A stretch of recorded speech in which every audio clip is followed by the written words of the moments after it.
Static versus non-static. It's a tough concept. Everyone struggles with it. So I tell you that for simplicity, static means it belongs to the class. So what that means is I never make an object of main. Every single thing inside of there is going to be static. Right? There is no object. Non-static are values that belong to objects. So I have a bad guy class. Inside of here, I'm going to have an int x, int y. Well, these are going to be non-static. They're dynamic. They belong to each individual bad guy. So inside my main, I'm going to have an array list of bad guys. So static array list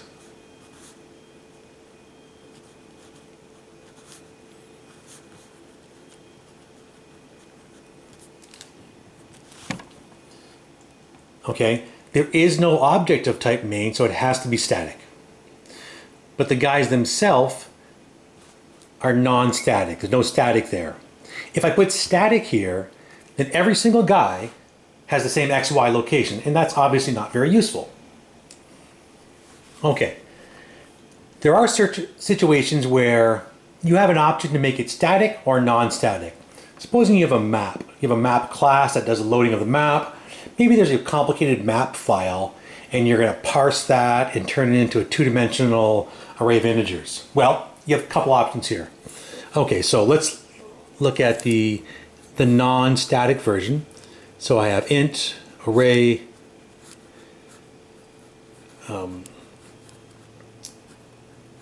grid, and I load this up.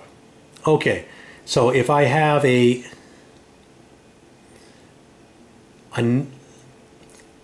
static version, sorry, a non-static version like this, I would say something like, okay, my map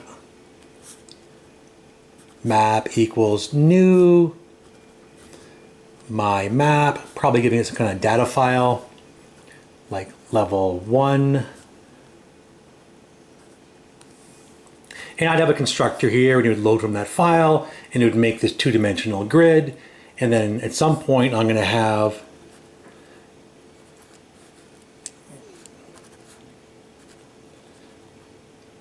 public int array get grid, where I return that grid, right?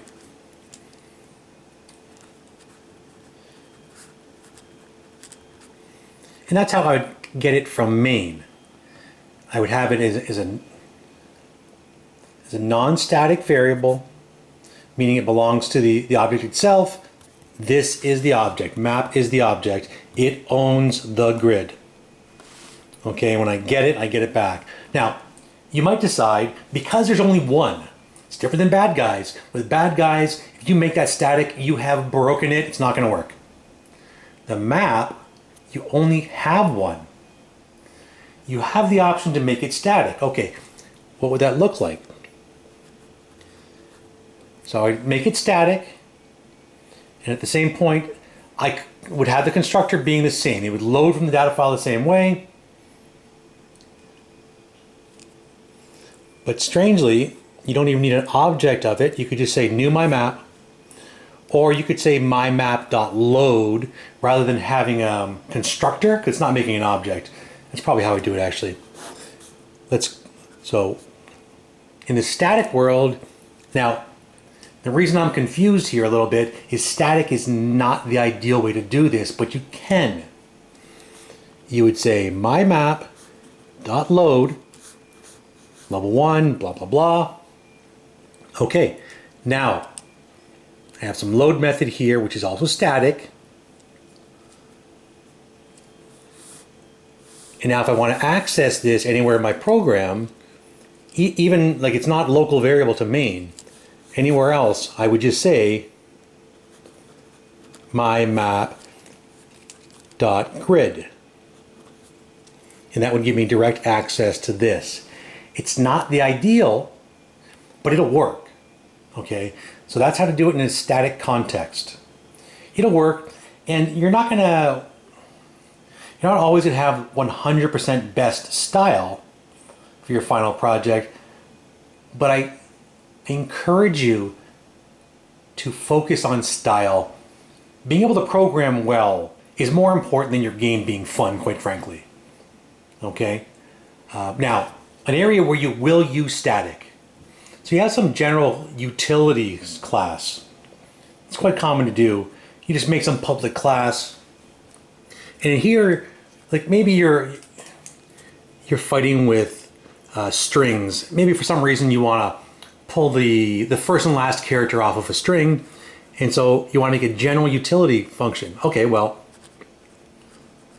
public static trim. You take in some string and you return it trimmed. Line dot substring from 1 to line dot length minus 1. Okay.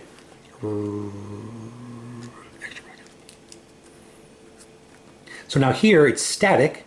If I wanted to access it somewhere in here, it would be, the answer is utilities dot trim and whatever string you wanted there. Okay? When you have multiple objects, you have little choice. They have to be non-static. If you know there's only one object, you can make it static or non-static. Non-static is preferred. If you're accessing general utilities, they should be static because they have to belong to the class. Yeah, you could make a utilities object, but it's weird. I hope that clarifies things a little bit. I know it's a hard concept, and I hope this helps.